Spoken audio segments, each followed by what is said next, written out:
नमस्कार, सूर्य विशेष देख रहे हैं आप। आपके साथ मैं हूं राज ठाकुर। आज बात होगी हरियाणा में क्लर्क्स की, जो पिछले 3 दिनों से हड़ताल पर है। अनिश्चितकालीन हड़ताल की बात इन क्लर्क्स की तरफ से की गई है और इनकी मांग है कि सरकार से मिलने वाले वेतन में इजाफा किया जा सके। अब इस हड़ताल का नतीजा ये कि सरकारी ऑफिस का काम ठप पड़ा है, बाधित है। आम लोगों को कई परेशानियों से इस पूरे प्रकरण की वजह से दो चार होना पड़ रहा है। इस पूरे मामले को लेकर सरकार क्या समाधान निकालेगी, ये देखने वाली बात।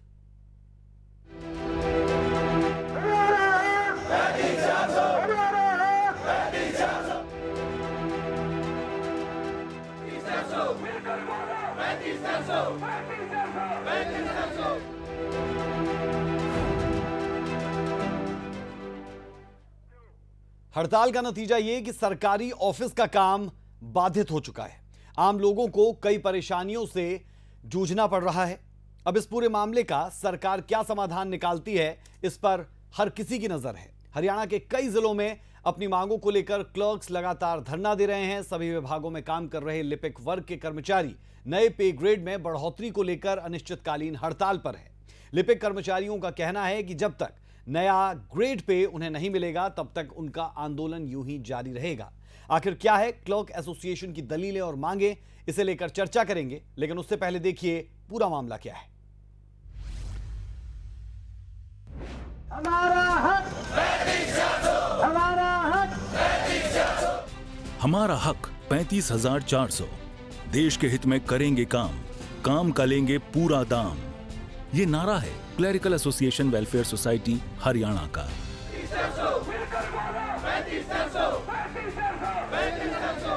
धरने पर बैठे ये लिपिक कर्मचारी हैं, जिनकी मांग है कि इनका पे स्केल बढ़ाया जाए।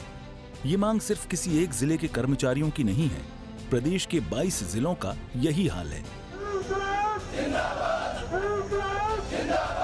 जिसके चलते सरकारी कामकाज ठप हो चुका है और आम लोगों को परेशानियों से दो चार होना पड़ रहा है। हमारा हक, आवाज दो, लेके रहेंगे, लेके रहेंगे, लेके रहेंगे। हमारा हक, हमारा हक। प्रदेश के सरकारी क्लर्कों की बस एक ही मांग है कि सरकार से मिलने वाले वेतन 19,900 रुपए से बढ़ाकर 35,400 किया जाना चाहिए। काफी लंबे से अपने बेसिक वेतन 19,900 पर काम कर रहे हैं क्लर्क। ये वेतन ग्रुप सी में सबसे कम है। क्लर्क हम सरकार को कई बार प्रदर्शन करके बता चुके हैं। क्लर्क 1957 से क्लर्कों और बहुउद्देशीय स्वास्थ्य कार्यकर्ता, जेबीटी, अध्यापक, जूनियर इंजीनियर और डिप्टी रेंजर आदि के बराबर वेतन मिलता रहा है। अब सरकार ने इन सभी का मूल वेतन 35,400 कर दिया है। 7वें वेतन आयोग तक लिपिक पद का वेतनमान अन्य पदों की तुलना में अपग्रेड नहीं किया गया। अब आपको ये भी जानकारी दे देते हैं कि फिलहाल लिपिकों को 19,900 ग्रेड पे मिलता है, जिसमें 8,358 रुपए महंगाई भत्ता, 1,800 रुपए हाउस रेंट, 1,000 मेडिकल अलाउंस दिया जाता है, जिसके चलते इनकी तनख्वाह लगभग 31,058 रुपए बनती है, जिसमें से 2,825 रुपए एनपीएस स्कीम के तहत कट जाती हैं। यानी कि इनके हाथ में लगभग 28,233 रुपए आते हैं।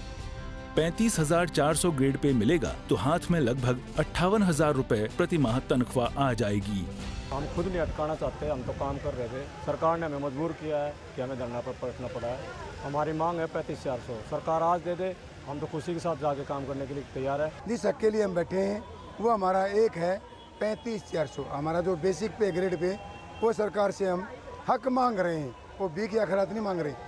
हम अपना हक मांग रहे हैं 35,400 क्लरिकल को दे दिया जाए। ये तो सरकार पे डिपेंड है। सरकार आज हमें अच्छी कोई खबर दे दे, हम आज ही खत्म कर देंगे, क्योंकि काम प्रभावित हो रहा है, उसका हमें भी अंदाजा है। बस हमारी यही मांग है सरकार से कि हमें 35,400 दे दीजिए, क्योंकि हमारा काम अब देखोगे, हम क्लर्क आज फाइलों नीचे दबा हुआ है। पहले क्लर्क सिर्फ फाइलों के नीचे दबा था, वो सिर्फ डायरी डिस्पैच करता था। आजकल आरटीआई भी देखता है, एचआरएमएस भी देखता है, बिलिंग का कार्य भी करता है, वो बिल्कुल फाइलों के नीचे दबा हुआ है। तो बस हमारी जायज़ मांग है कि हमें 35,400 दी।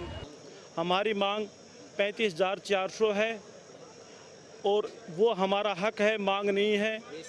अब ये बेसिक मांग है 35,400 हमें इससे पूर्व में 19,900 बेसिक मिल रही है। उस बेसिक के हिसाब से टोटल 27,000 रुपये हुए और हमारी एकमात्र मांग 35,400 जो कि बेसिक है, उसके हिसाब से टोटल 52,000 रुपये बनते हैं, जो कि हमारी एक जायज़ मांग है। एक बात तो तय है कि अनिश्चितकालीन हड़ताल के कारण जहां एक ओर सरकारी कामकाज प्रभावित हो रहा है, तो वहीं दूसरी ओर कर्मचारी सरकार के साथ अब आर पार की लड़ाई के मूड में नजर आ रहे हैं। ऐसे में देखना होगा कि क्या सरकार हड़ताल पर बैठे कर्मचारियों की मांग को मानेगी या फिर ये हड़ताल ऐसे ही जारी रहेगी। सूर्या समाचार के लिए फरीदाबाद से दीपक, नारनौल से जुगेंद्र, पंचकूला से तारा और सिरसा से नकुल की रिपोर्ट।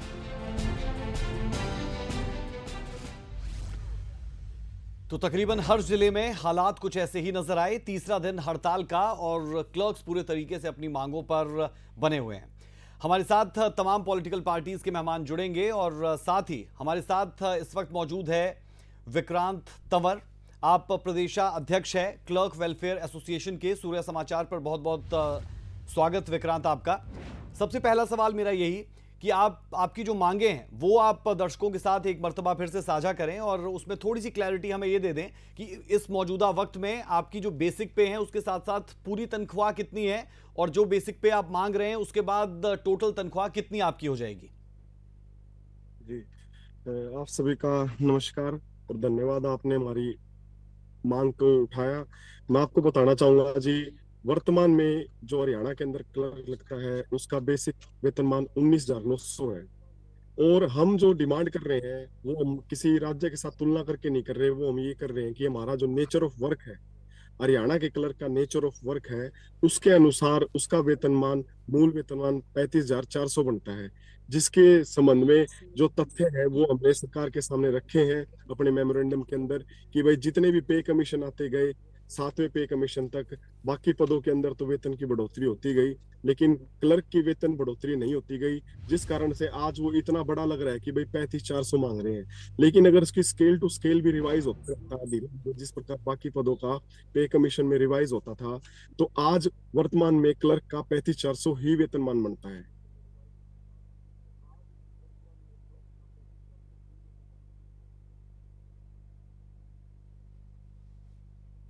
जी विक्रांत जी, थोड़ा सा इस स्थिति को भी क्लियर करें कि जिस कैटेगरी में आप आते हैं उसमें और जो क्लर्क्स हैं उनकी तनख्वाह कितनी है और जो आपके समकक्ष है क्या उनको ऑलरेडी आपसे ज्यादा तनख्वाह मिल रही है? जो इसमें गफलतें हैं उन्हें जरा दूर करें। जी, हमारे हरियाणा के अंदर क्या है जी, डेफिनेशन क्लर्क है, लेकिन बाकी स्टेट में क्या है जी, यूडीसी होता है और एलडीसी होता है, लोअर डिवीजन क्लर्क और upper division clerk, data entry operator और अलग अलग नाम से पद होते हैं। लेकिन हमारे हरियाणा में क्या है जी, सभी पदों का एक नाम कर दिया क्लर्क, चाहे वो स्टेनो हो, लिपिका या कुछ भी हो, डाटा एंट्री ऑपरेटर हो, यूडीसी हो, एलडीसी हो, उसको क्लर्क के नाम से जाना जाता है।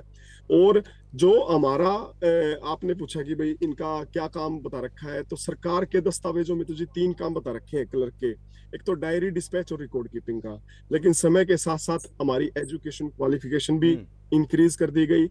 उसके साथ साथ हमारे ऊपर कुछ कंडीशंस भी अप्लाई हो रखी है, जैसे कि आपको एक डिप्लोमा करना पड़ेगा एससीटीसी का, टाइपिंग टेस्ट का, उसके बाद आपकी वार्षिक वेतन होती है वो आपको प्राप्त होगी। एससीटीसी का डिप्लोमा वो डिप्लोमा होता है जिसके अंदर उसी को छूट मिलती है जिसने एमएससी इन कंप्यूटर एप्लीकेशन कर रखा हो, एमटेक इन कंप्यूटर एप्लीकेशन, या 6 महीने का हार्टोन से कंप्यूटर का डिप्लोमा कर रखा हो। उसके बाद उसे 30 वर्ड पर मिनट की एक टाइपिंग स्पीड का टेस्ट भी पास करना पड़ता है। इसलिए क्या है जी, हम उस तरह से भी एक एजुकेशन क्वालिफिकेशन के तौर पे भी वो क्लर्क नहीं रहा जो हरियाणा के 1970-80 के दशक का क्लर्क होता था। आज क्लर्क की परिभाषा हरियाणा में बदल चुकी है, क्योंकि जितनी भी पॉलिसीज होती हैं उनको इम्प्लीमेंटेशन करने का काम हरियाणा के क्लर्क का होता है। ऊपर से अधिकारी पॉलिसीज वगैरह बनाते हैं, उसको सुचारू रूप से लागू करने का काम हरियाणा के क्लर्क का है।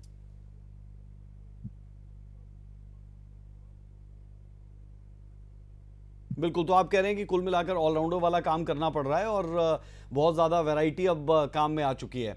विक्रांत, अगर मैं स्थिति को समझना चाहूँ तो पिछले 3 दिनों से आप हड़ताल पर है, ऐसे में जो लोग हैं वो भी परेशान हो रहे हैं क्योंकि क्लर्क्स तो तकरीबन सरकार के हर महकमे में भी है, डीसी दफ्तर में भी है, तो उन लोगों की परेशानी को देखते हुए कोई फैसला लिया जा सकता है क्योंकि अनिश्चित काल के लिए हड़ताल की बात आपकी तरफ से की गई थी।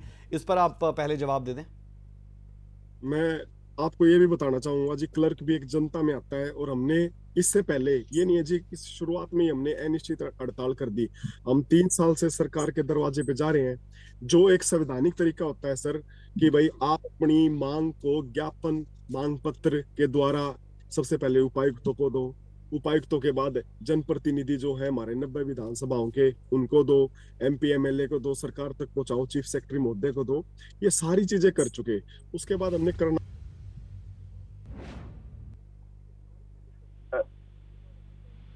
हेलो जिसमें हमें मुख्यमंत्री महोदय के OSD महोदय माटला जी और रेणु मैडम के द्वारा जी। 4 जुलाई का लिखित में टाइम दिया था कि आपको मुख्यमंत्री महोदय से बात कराएंगे, जिसके बाद सारा क्लरिकल स्टाफ शांतिपूर्ण तरीके से उस मार्च को अपने अपने घर पे लौट गया था। लेकिन 4 जुलाई बीत जाने के बाद सब में आक्रोश फैल गया कि भाई सरकार ऐसा क्या कर रही है कि वो एक लिपिक वर्ग जो इतने वर्षों से 1957 के दशक से मैं आपको टेबल दिखा सकता हूँ कि ग्रुप सी के जितने पद थे उनके इक्विवेलेंट था जी हमारा वेतनमान। तो उस समय थी 3 जिम्मेवारियां दे रखी थी, डायरी डिस्पैच रिकॉर्ड कीपिंग की।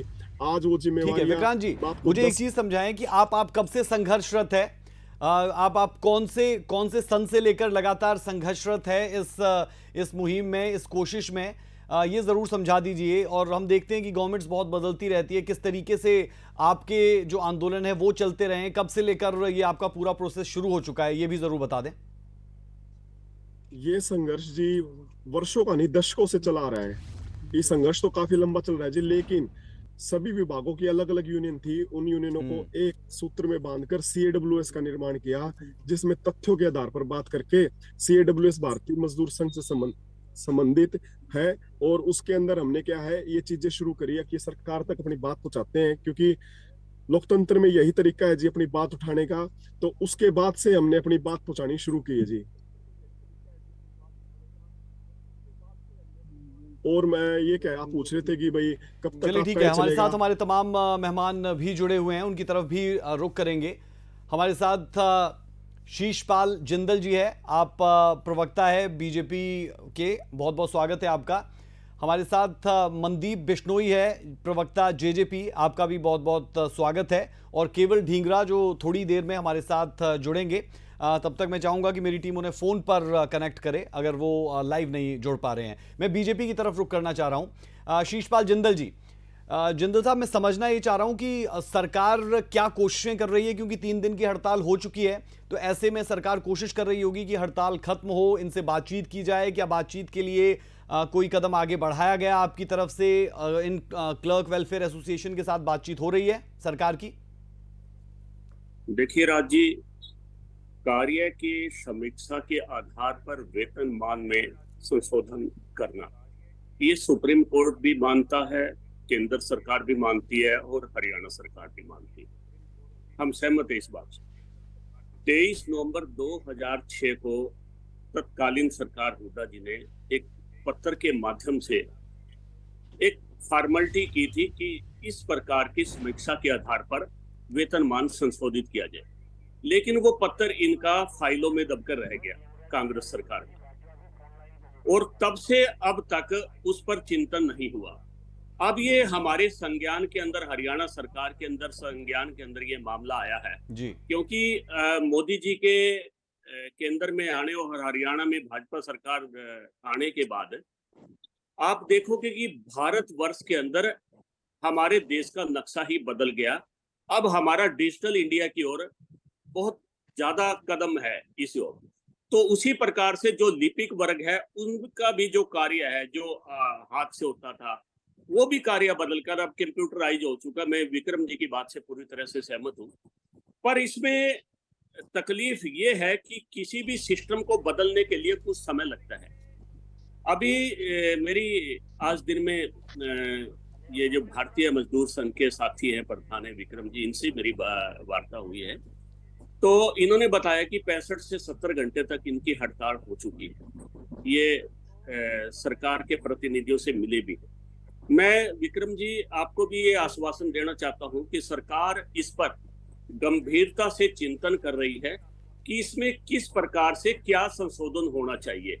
ऐसा नहीं है कि कर्मचारियों की मांग को अनदेखा किया जा रहा है। फर्क सिर्फ इतना है कि जो लंबे समय से ये परंपरा चली आ रही है, इसको किस तरीके से बदलना है, किस तरीके से जो आपका 19,900 का बेसिक वेतन है उसको कितना किया जाए, कब किया जाए, ये तो मैं नहीं कह सकता, क्योंकि मेरे पास इतना अधिकार नहीं कि मैं आपका वेतन 35,400 रुपया कर दूं। यह सरकार का, यह सिस्टम का एक हिस्सा है। कितना बढ़ेगा वो सरकार तय करेगी, किस हिसाब से बढ़ेगा वो सिस्टम तय करेगा। जी शीशपाल जिंदल जी, मैं आपसे ये जानना चाह रहा हूं कि पिछले 3 दिनों से ये हड़ताल चल रही है, क्या कोई पदाधिकारी, कोई ऐसा शख्स इन लीडर्स के पास पहुंचा जो इन्हें समझाने की कोशिश कर रहा हो या फिर आगे की रूपरेखा के लिए इन्हें बता रहा हो? क्योंकि इससे लोग भी तो परेशान हो रहे हैं। आप देखिए कि क्लर्क्स तो आपको हर महकमे में मिलेंगे, तो वहां पर काम तो ठप पड़ गए। जी राज जी, देखिए, जो हमारे जनप्रतिनिधि हैं, हमारा प्रयास है कि जल्द से जल्द इस मामले को सुलटाया जाए, वो संपर्क करने का प्रयास करें। लेकिन मैं साथ में एक निवेदन और करना चाहूँगा कि जो भी साथी हड़ताल पे बैठे हुए हैं, पूरे हरियाणा वर्ग के, लिपिक वर्ग के, कि वो अपना एक शिष्टमंडल तैयार करके सरकार से वार्ता के लिए तैयार रहे। मुझे उम्मीद है कि बहुत जल्द इसके सार्थक परिणाम आएंगे।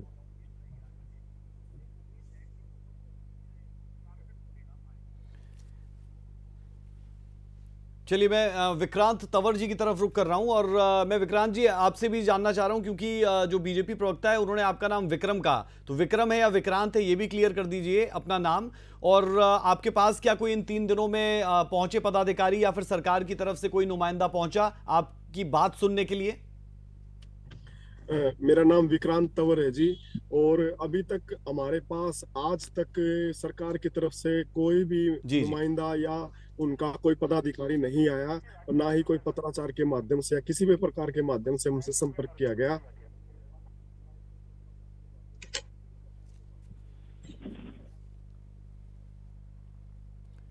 ठीक है विक्रांत जी, आप बने रहे हमारे साथ। केसी भाटिया, कांग्रेस प्रवक्ता, हमारे साथ जुड़े हैं। केसी भाटिया जी, मामला क्लर्क्स का है और क्लर्क्स लगातार कह रहे हैं कि हमारी जो बेसिक पे है उसे 19,000 से बढ़ाकर तकरीबन 34,000 कर दिया जाए, और साथ ही साथ ये भी कह रहे हैं कि ये मसला आज कल, साल, 2 साल, 5 साल का नहीं, मसला दशकों का है। तो क्लर्क्स कुल मिलाकर पेंडुलम की तरह इधर से उधर ही होते रहे हैं और पिछले 3 दिनों से अब सड़कों पर है, प्रदर्शन कर रहे हैं हर जिले में। देखिए, 10 साल होने वाले हैं सरकार को, और सरकार को इनकी बात की तरफ गौर करना चाहिए। सारे हरियाणा में क्लर्क, पहले तो स्टाफ की कमी है सारी जगह, और जितने लोग काम कर रहे हैं ये बाकी लोगों का जो खाली पोस्टें हैं उनका भी काम कर रहे हैं, लेकिन इनकी सैलरी उस हिसाब से, आज की महंगाई के हिसाब से, आज देखिए सिलेंडर 1100 1150 रुपए का सिलेंडर मिलता है, बाकी सारी चीजें महंगी हैं। टमाटर देखिए, चलो सीजनल बात अलग है, 100 रुपए से ऊपर टमाटर बिक रहा है। बाकी जितने दालें हैं और हैं, हर चीज महंगी है, पेट्रोल महंगा है। तो ऐसे में तो सरकार को देखना चाहिए 19,000 में कहाँ से क्लर्क अपने परिवार का गुजारा कर पाएगा। तो सरकार को इनकी मांगों को मानना चाहिए, और बजाय इसके कि जिस तरह से और लोगों का इन्होंने दमनकारी नीति से लाठी डंडे चलाकर, आंसू गैस चलाकर लोग चुप कराने की कोशिश की। लोग चुप नहीं है, लोग अंदर ही अंदर भड़के हुए सरकार के खिलाफ। ये क्लर्कों को और जो ना उनको मजबूर कर रहे हैं सड़कों पर आने के लिए। सरकार को इनकी बात को सुन के उसका हल निकालना चाहिए, ये मेरा कहना है। मैं जेजेपी की तरफ जाऊं उससे पहले मैं एक बार फिर से विक्रांत आपके पास आ रहा हूं और समझना चाह रहा हूं कि बीजेपी के प्रवक्ता जो है वो भी ये कह रहे हैं कि आपकी जो समस्या है उसका जल्द से जल्द निदान हो, जल्द से जल्द हल हो, ये बहुत ज़रूरी है। और कांग्रेस प्रवक्ता भी ये कह रहे हैं कि बहुत जल्द आपकी जो समस्या है उसका हल हो। और तकरीबन 10 साल पिछली सरकार कांग्रेस की और 9 साल इस सरकार को होने वाले हैं, उसके बाद 1 साल और बचा है। तो दोनों पार्टीज कह तो ये रही हैं कि आपका जल्द से जल्द हल हो समाधान का। क्या इतना ही सपोर्ट आपको मिला है बीते वक्त से लेकर अब तक दोनों पॉलिटिकल पार्टीज का? मैं देखिए जी, मेरे को राजनीति की बात तो नहीं पता, लेकिन मैं आपको एक तथ्य बताता हूँ कि सरकारें आती गई, इनके संकल्प पत्र में भी था जी कि आप 2014 का संकल्प पत्र ले लें या फिर हुड्डा साहब की घोषणा ले लें, लेकिन क्लर्क को कुछ नहीं मिला, अभी तक कुछ नहीं मिला जी। उस टाइम इन्होंने घोषणा की थी, एक तो हरियाणा के अंदर मैं आपको सही बता देता हूँ, एक तो सिपाही और क्लर्क के 2 पद रह रखे हैं और बाकी सबका बढ़ा दिया किसी न किसी सरकार ने। पे कमीशन के अंदर जितने भी बदलाव होते रहे सभी पदों के हो गए, लेकिन हमारे क्लर्क का कोई भी वेतनमान का बदलाव नहीं हुआ। जिसके अंदर सरकारों के साथ वो नहीं जी, हमारी सिस्टम के साथ ये है कि भाई पे कमीशन के अंदर जो बदलाव दूसरे पदों के साथ वेतन वृद्धि करी, उस बदलाव के अंदर हमारे साथ भेदभाव क्यों किया गया? जबकि जिम्मेवारियां तो बढ़ती रही। होना तो ऐसे चाहिए था कि भाई जैसे जिम्मेदारियां बढ़ रही है, डिजिटलाइजेशन हो रहा है और जितने भी नियम कानून लागू हो रहे हैं कि एससीटीसी पास करो, आपकी एजुकेशन क्वालिफिकेशन इतनी कर दी गई है, उस हिसाब से वेतन वृद्धि होनी चाहिए जी जिम्मेदारियों के साथ। लेकिन हुआ उससे उल्टा, उनका वेतन वृद्धि करने की बजाय उनका वेतन जितना था बाकी पदों की तुलना में उससे घटा दिया गया।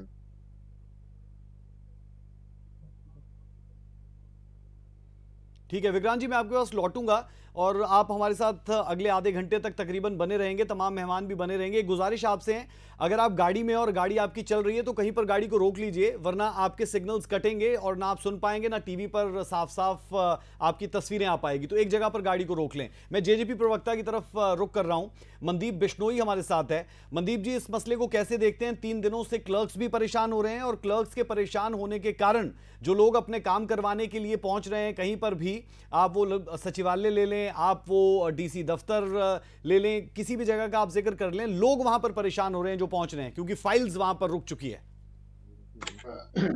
निश्चित तौर पर परेशानी तो आ ही रही है और मैं तो यही कहूंगा कि क्लर्क का जो योगदान है इस प्रशासनिक ढांचे के अंदर, वो रीढ़ की हड्डी माना जाता है। क्लर्कों का बहुत योगदान है प्रशासनिक कार्रवाइयों को, सरकार की नीतियों को इम्प्लीमेंटेशन तक पहुंचाने की। सरकार के उच्च जो शासन तंत्र है उसकी तरफ से जो निर्देश आते हैं अधिकारियों को आते हैं, क्लर्क का उस निर्देशों को उनकी पालना करने में बड़ा है योगदान है। चाहे पत्राचार है तो वो क्लर्क लिखता है, कोई मेल है तो वो क्लर्क करता है। क्लर्क का बहुत बड़ा योगदान है और चाहे पीछे की 10 साल की सरकार रही है और अभी जो 9 साल से भारतीय जनता पार्टी और जननायक जनता पार्टी सरकार 3.5 साल से चल रही है, मैं मानता हूं कि बिल्कुल इन लोगों की बातों पर गौर किया जाना चाहिए था। अब तक जो देरी हुई वो नहीं होनी चाहिए थी। मैं तो इस बात को, जो इन भाइयों का भी प्रधान जी बता रहे थे विक्रांत जी, मैं इस बात का इनको विश्वास दिला सकता हूं कि इनकी समस्याओं का प्रदेश के उप मुख्यमंत्री दुष्यंत चौटाला जी हैं, उनसे सामने इस बात को ला करके और वो अपने सुझाव सरकार को दे करके, हमें पूरी उम्मीद है कि जल्द से इस मामले का निपटारा हो और ये क्लर्क भाइयों की जो समस्या है और जो वेतन की जो विसंगतियां हैं, क्योंकि आज के जो महंगाई की दर लगातार जिस प्रकार से बढ़ रही है, मैं मानता हूं कि इस वेतन के अंदर इनका गुजारा करना भी बड़ी मुश्किल हो जाता होगा। और अगर गुजारा उस ईमानदारी से नहीं होगा तो निश्चित तौर पर कोई ना कोई साथी तो गलत रास्ते पर चलेगा। तो इस गलत रास्तों को रोकने के लिए भी और जो क्लर्क हैं उसको हक देने के लिए सरकार को निश्चित तौर पर इसके ऊपर जल्द से जल्द विचार करना चाहिए। और मुझे पूरा विश्वास है कि माननीय उप मुख्यमंत्री दुष्यंत चौटाला जी के पास जब ये बात हम बड़े विस्तार से पहुंचा करके और शायद उनके सामने आ भी गई होगी, तो वो निश्चित तौर पर सरकार के साथ बैठ करके, माननीय मुख्यमंत्री जी के सामने बैठ करके उनके साथ विचार करके, और मैं तो एक बात और कहना चाहूंगा कि एक बार और इन्हें अपना शिष्टमंडल बना करके, कोई भी शिष्टमंडल जो इनकी कमेटी है वो जाकर के सरकार के पास जरूर बात की जानी चाहिए। और मुझे पूर्ण विश्वास है कि उस पर जरूर गौर होगा, क्योंकि सरकार जनता की चुनी हुई है। जनता की चुनी हुई सरकार जनता की बात को बड़े अच्छे से सुन करके, समझ करके, जिस प्रकार से पिछले 3.5 साल के अंदर ठीक है मनदीप जी, सुनवाई हुई है, जो आपने डिप्टी सीएम वाली बात बोली कि आप उनके सामने मामला उठाएंगे और वो आगे इस मामले को कैरी करेंगे मुख्यमंत्री तक, तो वो ऑलरेडी किया भी जा रहा होगा। शीशपाल जिंदल जी हमारे साथ है। शीशपाल जिंदल जी, मामला इसलिए और बड़ा और गंभीर हो जाता है क्योंकि पूरा प्रदेश कहीं ना कहीं कनेक्टेड होता है चीज़ों से, और जब क्लर्क्स इस तरीके की हड़ताल पर जाएं और अनिश्चितकालीन हड़ताल की बात उनकी तरफ से शुरुआत में ही कर दी गई थी, तो फिर समस्याएं भी बढ़ती जाती है जैसे जैसे दिन बढ़ते हैं। तो इसके लिए क्या ऑप्शंस बच जाती है, क्या प्लान बीजेपी के पास है? क्योंकि साफ तौर पर विक्रांत तंवर जो प्रदेश अध्यक्ष है क्लर्क वेलफेयर एसोसिएशन के, वो तमाम क्लर्क्स को इस वक्त आप कह लें कि यहाँ पर रिप्रेजेंट कर रहे हैं। उनकी तरफ से कहा जा रहा है कि पिछले 3 दिन से उनके साथ कोई बातचीत नहीं हुई है, कि कोई भी आधिकारिक तौर पर उनके पास मैसेज आया हो या बातचीत हुई हो। तो कैसे कैसे निपटेंगे और निपटाएंगे इस पूरे मसले को? हेलो राजी, आज विक्रांत जी से जो भारतीय मजदूर संघ के प्रधान है, मेरी वार्तालाप हुई थी, तो मेरे को इनकी एक बात बहुत अच्छी लगी कि इनकी लड़ाई जो वो सरकार से नहीं है, वो सिस्टम से लड़ाई। हम पूर्णतः इनकी बात से सहमत है। मैंने जैसे बताया कि 2006 में इस प्रकार का पत्र भी निकला था, लेकिन वो फाइलों में दबकर रह गया। मेरी एक आपके चैनल के माध्यम से विक्रांत जी या जो भी लिपिक भाई हैं, उनसे मैं 2 प्रकार का निवेदन करना चाहूंगा कि पहली बात तो जो आप हड़ताल पे बैठे हो, ठीक है, वो आपका अधिकार क्षेत्र है, करिए, लेकिन आपात स्थिति के अंदर किसी भी कार्य को आप मत रोकिए। ये जनहित के लिए बहुत लाभकारी है। कोई मेडिकल है, कोई चुनाव का है, किसी छात्र छात्रा का है, किसी भी टाइप का इस प्रकार का अगर कार्य है, उसको आप प्रभावित ना होने दें। ये मेरे ख्याल से ये आपके हक में ही कुछ ना कुछ जाएगा।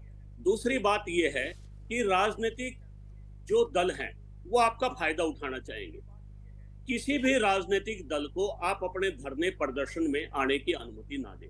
आप जैसा कि देख चुके हैं, कांग्रेस प्रवक्ता के साथ ही बैठ चुके हैं। पहले मैं आम आदमी का भी जिक्र कर दे, तो इन्होंने बताया कि 9 तारीख को रोहतक के अंदर कोई कार्यक्रम लिपिक वर्ग का होना था, जिसके अंदर सीएम दिल्ली केजरीवाल जी ने आने की अनुमति मांगी थी।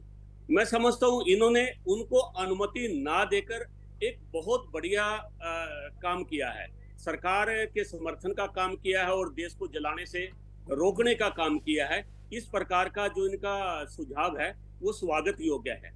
दूसरी बात मैं इसी मामले से संबंधित कहना चाहूंगा कि केकई और कांग्रेस में कोई फर्क नहीं है। केकई ने रामायण के समय में घर में आग लगाई थी और इसी प्रकार की भूमिका आज कांग्रेस अदा कर रही है। आप कांग्रेस पार्टी के किरण चौधरी जी के ट्विटर या फेसबुक पे देवेंद्र हुड्डा जी की आप देखिए, उनको ये पता ही नहीं वो किस प्रकार के मामले की पैरवी कर रहे हैं। आप इसका जवाब विक्रांत जी से भी ले सकते हैं। वो आग में तो पूछ सकते हैं, प्रदेश को जलाने का काम तो कर सकते हैं, लेकिन उसको सुलझाने का काम नहीं करते हैं। विक्रांत जी इस बारे आपको भली भांति ज्यादा जानकारी देंगे राज जी। दूसरा हमारा जी जवाब मैं ले लेता हूं, और जवाब मैं इस पर भी ले लेता हूं, और सवाल आपसे भी पूछ लेता हूं कि आपने 2 सुझाव दिए विक्रांत तंवर जी जो प्रदेशाध्यक्ष है। पहला तो इसमें मसला यही उठता है कि वो आपके सुझावों को माने क्यों, क्योंकि जो उनकी मांगे हैं उन्हें सरकार नहीं मान रही। लेकिन फिर भी सुझाव अच्छा है कि आपातकालीन अगर कोई स्थिति आती है तो उसमें जरूर बढ़ चढ़कर भाग लिया जाए। विक्रांत जी, इस सुझाव को कैसे देख रहे हैं, या फिर पहले से इसके लिए कोई प्लान है कि अगर कोई अति आवश्यक चीज है जो किसी भी तरीके से रुके ना, उसमें बहुत सी चीजें हैं, तो क्या उसके लिए आपने कोई प्लान किया हुआ है? अगर नहीं किया हुआ है तो वाकई में ये एक बेहतर कदम हो सकता है कि आप हर जगह पर एक क्लर्क कम से कम रखें, जहां पर जरूरी चीज हो वो जरूरी चीज होती रहे। क्योंकि अगर तमाम क्लर्क्स ही बैठ जाएंगे धरने पर तो काम बुरे तरीके से रुक जाएगा। आपकी परेशानियां ठीक है, हो सकता है कि अपनी जगह सही हो, लेकिन जो लोग वहां पर आ रहे हैं, उनके जो दिन बर्बाद हो रहे हैं, उनकी जो जरूरतें हैं, वो भी तो जरूरतें ही हैं।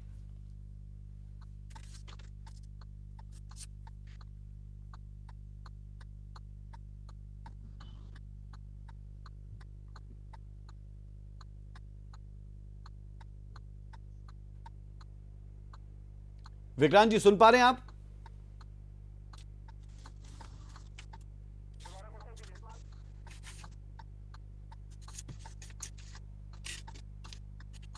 विक्रांत जी, अगर आपको आवाज आ रही हो तो मेरा सवाल आपसे था कि जो बीजेपी की प्रवक्ता की तरफ से कहा गया उस पर आप क्या कहेंगे कि अगर आपात स्थिति कोई रहती है तो हर जगह पर कम से कम एक क्लर्क वहां पर हो।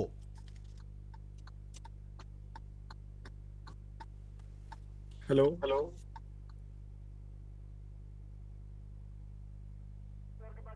चलिए, लग रहा है विक्रांत तक आवाज नहीं पहुंच रही है। हम कोशिश करेंगे उनसे दोबारा जुड़ने की, हालांकि उनकी तस्वीरें जरूर दिख रही है लेकिन ऑडियो उन तक नहीं पहुंच रही। मैं कांग्रेस की तरफ रुख कर रहा हूं। केसी भाटिया जी, हम स्थिति को समझना चाह रहे हैं क्योंकि यहां पर बीजेपी और कांग्रेस की बात नहीं, विक्रांत तंवर की तरफ से साफ तौर पर कहा गया, जो क्लर्क वेलफेयर एसोसिएशन के प्रदेशाध्यक्ष है, क्लर्कों की आवाज है कि सरकार किसी की भी रही हो लेकिन हमारी सुनवाई कहीं पर नहीं हुई। वो ना कांग्रेस की सरकार में हुई, ना आईएनएलडी की में हुई और ना ही बीजेपी की में हो रही है। देखिए, ये जो क्लर्कों का आंदोलन है, आज की हम बात करते हैं, पीछे क्या हुआ क्या नहीं हुआ मुझे भी पता नहीं है, आपको भी शायद पता नहीं होगा। तो आज की हम स्थिति की बात करते हैं। ये जब क्लर्क धरने पर बैठे हैं, जब क्लर्क प्रदर्शन कर रहे हैं, तो सरकार क्या कर रही है? सरकार के नुमाइंदे जो अभी मेरे भाई शीशपाल जी जिंदल जी बोल रहे थे, शिक्षा दे रहे थे उनको कि आपको जो है ना धरने पर नहीं बैठना चाहिए और लोगों का काम सफर नहीं करना चाहिए, इमरजेंसी सर्विस कोई किसी का काम है तो उसके लिए उनको सेवाएं देनी चाहिए। अरे आप उनकी बात सुन के निपटारा क्यों नहीं करते उस बात का? उनकी बात को सुनिए। हर जिले में हर उसमें डिपार्टमेंट के लोग धरने पर बैठे हुए हैं और सरकार से अपनी मांग कर रहे हैं, उस बात को क्यों नहीं कर रहे हैं ये? और ये ऊपर से इस तरह के बयानबाजी करते हैं और अपनी हरकतों से बाज नहीं आते कि कई का काम कहते, कांग्रेस कई का काम करे। अरे कांग्रेस जिम्मेदार पार्टी है, अपोजिशन पार्टी है, बड़ी पार्टी है प्रदेश के अंदर। हम आवाज नहीं उठाएंगे तो कौन उठाएगा? बाहर के लोग थोड़ा आके उठाएंगे आवाज। बिल्कुल हम क्लर्क एसोसिएशन के साथ हैं और सरकार को उनकी बात सुन के उसका निपटारा करना चाहिए। और इस तरह के अगर मैं उसका जवाब दूं कई वाली बात का, तो ये राक्षस प्रवृत्ति वाले लोग सरकार में हैं। ये क्या कर रहे हैं कि लोगों को परेशान, किसानों को परेशान कर रहे हैं, डॉक्टरों को परेशान कर रहे हैं, जो दूसरे जितने तरह के वो अनएम्प्लॉयड लोग हैं जो सड़कों पर आते हैं, प्रदर्शन करते हैं, सबको ये लाठी डंडे से उनका स्वागत कर रहे हैं। तो ये बात करते हैं शिक्षा देने की लोगों को, तो ये तो राक्षस प्रवृत्ति होती है कि लोगों को परेशान करे और हा करो। और ये सरकार यही काम ठीक है। कर रही केसी भाटिया जी, डंडे की सरकार है। केसी भाटिया जी, मैं विक्रांत की तरफ ही रुक कर रहा हूं, उनको अब हमारी आवाज मिल पा रही है। आपकी तरफ से केसी भाटिया जी कहा गया कि पहले क्या हुआ उस पर नहीं जाते, मुझे भी पता नहीं, आपको भी पता नहीं, लेकिन हो सकता है कि विक्रांत को पता हो। विक्रांत, मैं जानना चाह रहा हूं कि जब कांग्रेस की सरकार थी उस वक्त क्या स्थिति बेहतर थी आपके लिए? क्या उस वक्त आपकी बातों को सुना जा रहा था या फिर आंदोलन उस वक्त से लेकर प्रयासरत था? और ये सवाल केसी भाटिया जी इसलिए क्योंकि मौजूदा स्थिति को हम उठा रहे हैं, लेकिन इतिहास हर चीज का रहता है और वो इतिहास जानना भी जरूरी। विक्रांत, मैं आपको एक टेबल दिखाना चाहूंगा जी। इस टेबल के अंदर लगभग 12-13 बार सरकार बदल चुकी होंगी, अलग अलग, लेकिन इस टेबल के अंदर साफ साफ दिखाया है जितने भी पद थे उनका पे कमीशन के अनुसार वृद्धि होती रही। लेकिन सरकारें आखिरी वक्त पर तो वादा कर देती है कि भाई अब की बार हम क्लर्कों का ये करके जाएंगे, लेकिन जब वो सरकारें उसमें रह ही नहीं पाती या फिर उनका आना होता है, वो सारे एक वादे होते हैं जिसके अंदर कर्मचारी को राजनीति होती आती नहीं जी। वो तो क्या अपना ऑफिस जाता है, काम करता है और अपने जायज मांग के लिए डिमांड करता है। उसी की निरंतरता में आज भी वही कर रहे हैं जी, हम आज भी वही कर रहे हैं। लेकिन हमारा प्रयास ये है कि भाई आप जो तथ्य हम पेश कर रहे हैं उसके ऊपर आप विचार करो, क्योंकि हम जनता का ही पार्ट है। हम चाहे कांग्रेस के बीजेपी की सरकार हो, जेजेपी की हो, पुरानी इंडियन नेशनल की हो, हर उसके अंदर स्थिति वैसी की वैसी है जी। मैं अब की बात नहीं कर रहा, 1957 से लेके वर्तमान तक की बात कर रहा हूँ, जिसके अंदर अभी तक कोई बदलाव हुआ ही नहीं। उसकी बजाय जिम्मेवारियों का दबाव बढ़ता ही जा रहा है लगातार।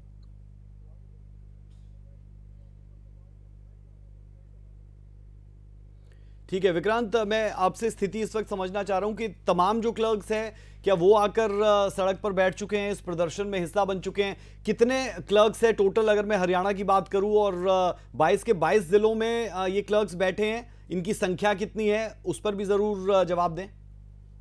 लगभग 20 से 25 हजार की संख्या है जी क्लर्कों की हरियाणा के अंदर, और वो 22 के 22 जिलों के उपायुक्तों के बाहर वहां पर धरना प्रदर्शन कर रहे हैं।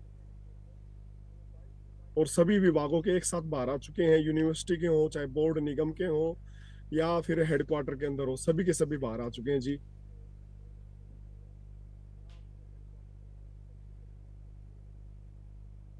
चलिए, कम से कम जो पॉलिटिकल पार्टीज के लोग यहाँ बैठे हैं वो तो ये कह रहे हैं कि वो आपके साथ है। लेकिन जो एक तस्वीर आपने पेश की है वो भी वाकई में बहुत देखने वाली है कि लगातार सरकारें बदलती रही लेकिन स्थिति वहीं की वहीं रही।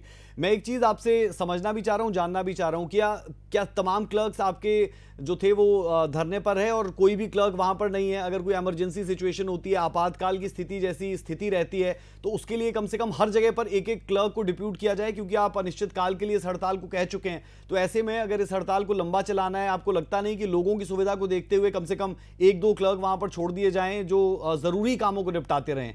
इस तरीके की चीजों पर विचार कर सकते हैं आपकी एसोसिएशन?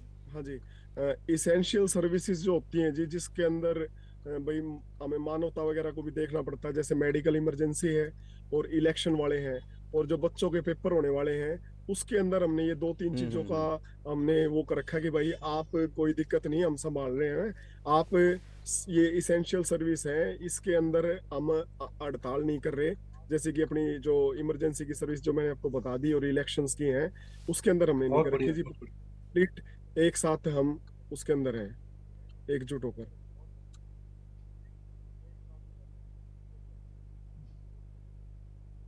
चलिए, बहुत बढ़िया। तो ये तो एक पॉजिटिव कदम हम कहेंगे कि आपकी तरफ से उठाया गया है। जेजेपी की तरफ मैं रुख कर रहा हूँ। मनदीप बिश्नोई जी, परेशानियां लगातार बढ़ती जाती है और आपने जिक्र किया कि आप जो ये मुद्दा है, इस मुद्दे को अपने स्तर पर भी उठाएंगे, यानी जेजेपी जो सरकार का हिस्सा है वो भी उठाएंगे।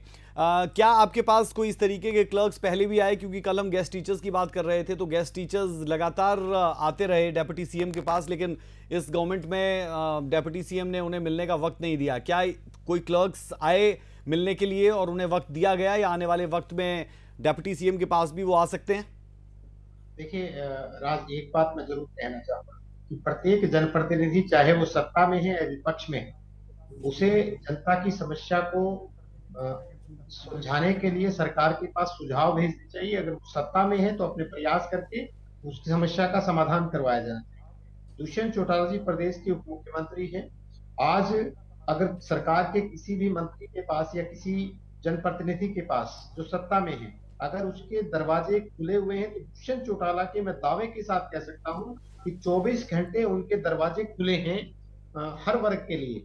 अगर उनकी अवेलेबिलिटी चंडीगढ़ के अंदर है और कोई भी प्रतिनिधि अगर उनके पास आया है, तो कम से कम मुलाकात उनसे जरूर होती है, उनकी बात वो बड़े संजीदगी से सुनते हैं और अपने स्तर पर या मुख्यमंत्री महोदय के स्तर पर जो सरकार के पूरे तंत्र के ऊपर उस स्तर के ऊपर अगर कोई काम है, तो उसको अपने स्तर वाले तुरंत सुधार उनको समाधान कर देते हैं। और जो सामूहिक सरकार के स्तर के ऊपर होता है, जो माननीय मुख्यमंत्री जी की अध्यक्षता में कोई कैबिनेट बैठ करके या बैठक या कमेटी बैठ करके होती है, तो उनमें अपने सुझाव दे करके और उस समस्या का समाधान करने का वो पूरा प्रयास करते हैं। तो अगर कोई ऐसा आज तक मेरे संज्ञान में नहीं है कि कोई शिष्टमंडल या कोई संगठन उनके पास मिलने गया और उन्होंने उन्हें मिलने का समय ना दिया गया हो, ऐसा मैं नहीं, बल्कि अगर आप विपक्ष के लोगों से पूछेंगे तो वो भी यही बात कहेंगे कि अगर मिलने के लिए अवेलेबिलिटी सबसे ज्यादा है। ठीक है तो मनदीप जी, है विक्रांत जी, मनदीप जी ने और जेजेपी ने एक दरवाजा आपके लिए और खोल दिया है, और ये तमाम चीजें जो है वो आधिकारिक तौर पर है क्योंकि रिकॉर्डेड है। तो एक दरवाजा और आपके पास विक्रांत जी, और वो मनदीप बिश्नोई जी के मार्फत आपने सुन भी लिया कि जेजेपी सबकी आवाज सुनती है, तो आपकी आवाज को भी सुनेगी, और रिकॉर्डेड है और पूरा प्रॉपर रिकॉर्ड्स में है। तो अगर कुछ भी ऐसा हो तो आप मनदीप जी से जरूर संपर्क साध सकते हैं, नंबर सूर्या समाचार आपको दे देगा। शीशपाल जिंदल जी, आपने पूरी बहस को भी सुना, और जो आपकी मांग थी वो तो ऑलरेडी ये पूरा कर रहे हैं। इनकी तरफ से कहा गया कि जो इमरजेंसी सर्विसेज है, आपातकाल की स्थिति के लिए हमने ऑलरेडी ये कहा है कि अगर ऐसी स्थिति बनती है तो किसी भी तरीके से काम को ना रोका जाए। इसे एक बेहतर कदम तो कहा जा सकता है कम से कम। राज जी, बहुत अच्छी बात है लिपिक वर्ग की। जहां तक कांग्रेस प्रवक्ता भाटिया जी का सवाल है, मेरे ख्याल से काफी बड़े अधिवक्ता है, लेकिन मैं माफी चाहूंगा, शायद इनको इस बात का ज्ञान नहीं कि राक्षस प्रवृत्ति और संत प्रवृत्ति क्या होती है। मैंने आपके कई का जवाब दिया, तो क्या गलत किया? झांक कर देखिए भाटिया, आप इस तरह की बात, और अगर राक्षस प्रवृत्ति आपने देखनी है तो राहुल जी को देखिए, जो देश के बाहर जाकर देश को जलाने का काम करता है।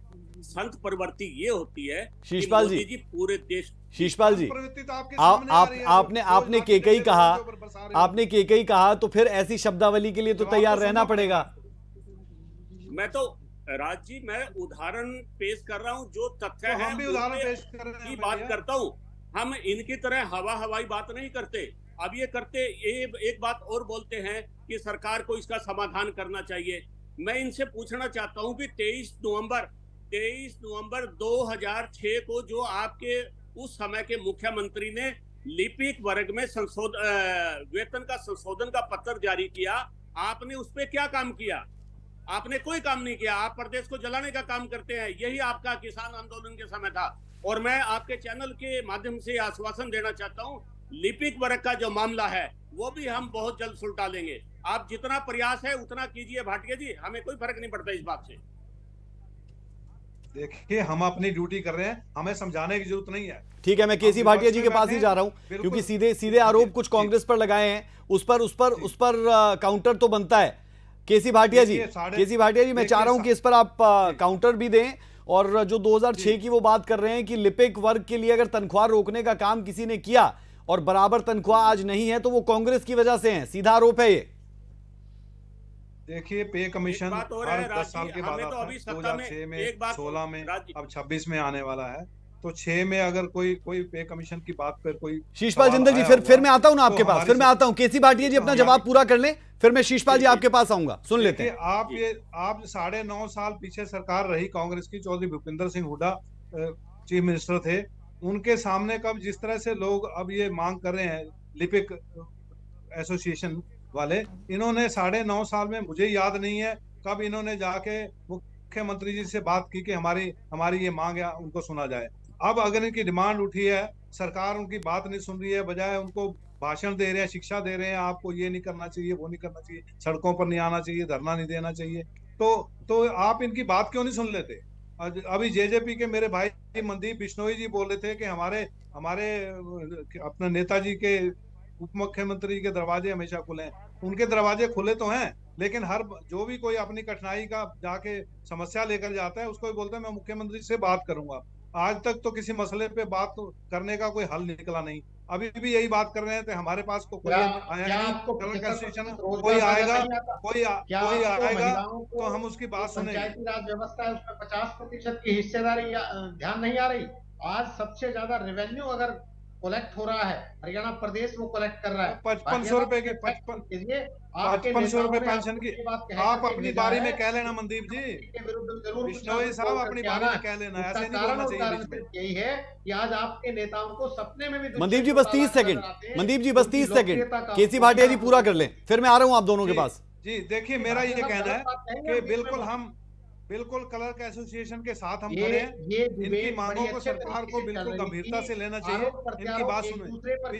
पिछले 20 साल में, 50 साल में, 70 साल में क्या हुआ, मैं उसके बारे में तो नहीं बता सकता, लेकिन यह है कि ये जरूर बता सकता हूँ कि इस तरह की मांग 9.5 साल की हमारी चौधरी भूपिंदर सिंह हुड्डा जी की सरकार में इस तरह का नहीं, लेकिन केसी भाटिया जी, मनदीप जी जब मैं आऊंगा आपके पास आप तब बोलिएगा। अभी के लिए थोड़ा शांत होंगे। केसी भाटिया जी जो आपने बातें बोली, मैं उन बातों से आपसे 2 सवाल लेना चाह रहा हूं।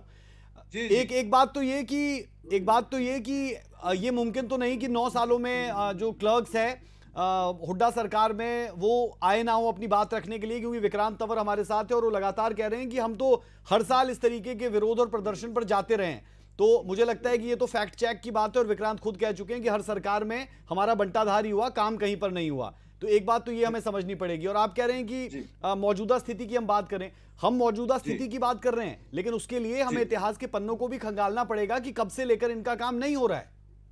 जी देखिए, जहां तक मुझे पता है, मैं भी सरकार में मेरा हिस्सेदारी रही है, मैं एडिशनल एडवोकेट जनरल भी रहा हूं।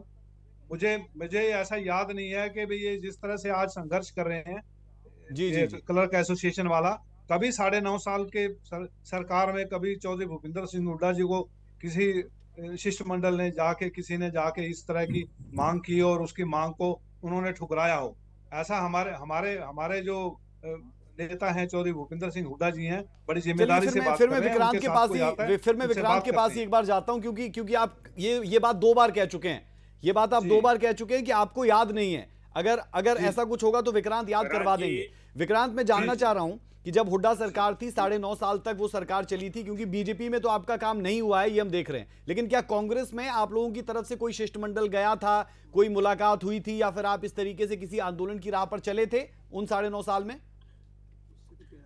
देखिए, मैं आपको सच्चाई बताता हूं जी।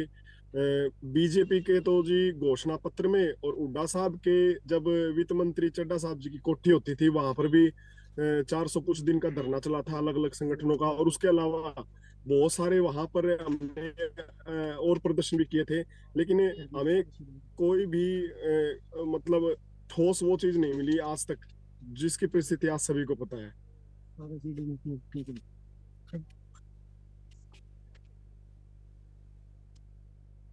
चलिए, कहते हैं K C Bhatia ji, brevity is the soul of wit, यानी बहुत छोटे में अगर समझा दिया जाए तो ज्यादा समझ आता है। तो अब आपने विक्रांत तंवर जी को सुन भी लिया और उनकी तरफ से साफ कह दिया गया कि भूपेंद्र सिंह हुड्डा जी से भी इस बाबत मुलाकात हुई और कोठी के बाहर धरना भी दिया गया। तो स्थिति आज की तो नहीं है कि इस तरीके से धरने पर बैठ रहे हो। आज की मौजूदा स्थिति है कि 3 दिन से धरने पर है, अनिश्चित काल के लिए धरने पर जा चुके हैं, लेकिन ये पूरा प्रोसेस सालों से चल रहा है, दशकों से। दशकों शब्द का इस्तेमाल किया विक्रांत तंवर ने।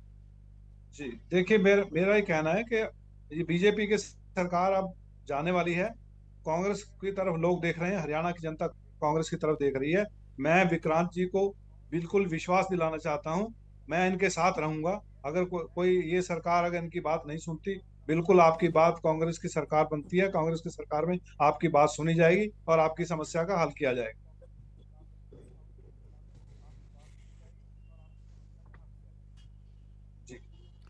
बिल्कुल। और केसी भाटिया जी, क्योंकि विक्रांत जी की तरफ से बहुत सी बातें की गई, बताई गई, और लाजमी तौर पर आई ओपनर भी रहती है, क्योंकि जब लोग सड़कों पर आते हैं तो किसी समस्या के कारण ही आते हैं, और शीशपाल जिंदल जी ये कह रहे हैं कि हम इस समस्या को जल्द इसका निपटारा भी कर देंगे, समाधान भी कर देंगे। शीशपाल जिंदल जी, मुश्किल काम है, लेकिन सरकार में है, आपकी पार्टी सरकार में है, गठबंधन में जेजेपी का साथ है, तो ये बहुत जरूरी है, क्योंकि अनिश्चित काल की बात इनकी तरफ से की गई है और 3 दिन हो चुके हैं, कल 4था दिन जाएगा, और ये जरूरी है कि कोई कम से कम हम कहें कि आधिकारिक तौर पर अधिकारी इनसे मिलने के लिए जाए। राज जी, पहली बात तो जो कांग्रेस के प्रवक्ता साथी भाटिया जी कह रहे हैं कि कांग्रेस की सरकार आने पर ये इनका समाधान करेंगे, मैं ये कहना चाहूंगा, ये मुंगेरी लाल के सपने एक तो ये देखना छोड़ दे। दूसरी बात ये है कि भारतीय जनता पार्टी की प्रदेश में अब लगभग 8.5 साल हुए हैं। इससे पहले लगभग कांग्रेस की जब से हरियाणा प्रदेश बना है, कांग्रेस की ऊपर नीचे होती रही है। मैं ये जानना चाहता हूँ कि तब इन्होंने इसका समाधान क्यों नहीं किया, और हम तो ये आपके चैनल के माध्यम से ये आश्वासन दे रहे हैं कि बहुत जल्द हम इसका निपटारा करेंगे। इनका अगर कोई निपटारा करेगा, वेतनमान में संशोधन करेगा, तो भाटिया जी वो केवल और केवल भारतीय जनता पार्टी ही करेगी, वो कांग्रेस के बस की बात नहीं है। कांग्रेस ने तो देख लिया, भारतीय जनता पार्टी को भी सत्ता में कितना टाइम हुआ है, हम लगभग 8.5 साल हुए, और आपने तो कोई दशकों तक हरियाणा प्रदेश पे राज किया है। मैं तो आपके पत्र के माध्यम से भी उदाहरण दे रहा हूँ, आपके पास कोई जवाब नहीं दिया। आप बताइए आपने क्या प्रयास किया। हुड्डा जी के शासनकाल में जब गेस्ट टीचरों का धरना था हुड्डा जी की कोठी के ऊपर, उन्होंने उन पर लाठियां चलवाई, गोलियां चलवाई, एक महिला टीचर की हत्या भी हुई, मौत हुई। आपने क्या किया कर्मचारियों के बारे में? हम तो ये आपके चैनल के माध्यम से किसानों की हत्या की आपने क्या किया? ठीक है शीशपाल जिंदल जी, सरकार ने क्या किया? 750 शीशपाल जिंदल जी, केसी भाटिया जी, मनदीप बिश्नोई जी, बेहद शुक्रिया हमारे साथ जुड़ने के लिए, और विक्रांत तंवर जो प्रदेशाध्यक्ष है क्लर्क वेलफेयर एसोसिएशन के, आपका भी बहुत बहुत शुक्रिया। तो कुल मिलाकर पॉजिटिव चीज ये कि बीजेपी जो सत्ता में है और जेजेपी जो गठबंधन में बीजेपी के साथ है, वो कह रहे हैं कि जल्द ही इस मामले को सुलझा लिया जाएगा, जल्द ही क्लर्क्स को खुश कर दिया जाएगा। उम्मीद ये कि क्लर्क्स जल्द से जल्द सड़कों से हटें और वापस अपने काम पर जाएं, लोगों के काम हो पाएं और ये प्रदर्शन खत्म हो। बेहद शुक्रिया आप सभी मेहमानों का सूर्या समाचार के साथ जुड़ने के लिए। तो डिबेट के दौरान आपने देखा कि ये जरूर कहा गया दोनों पार्टियों की तरफ से, जो सत्ता में नहीं वो कह रहे हैं कि जब हम सत्ता में आएंगे तो तमाम काम हो जाएंगे, जो सत्ता में है वो कह रहे हैं कि जल्दी इस मामले को निपटा लिया जाएगा। लेकिन चर्चा के दौरान केकई का जिक्र भी हुआ, राक्षस प्रवृत्ति की बात भी हो गई और मुंगेरी लाल के सपनों का जिक्र भी कर दिया गया। सूर्या विशेष में अभी के लिए इतना ही, इजाजत दें, खबरों का सिलसिला लगातार जारी है। नमस्कार।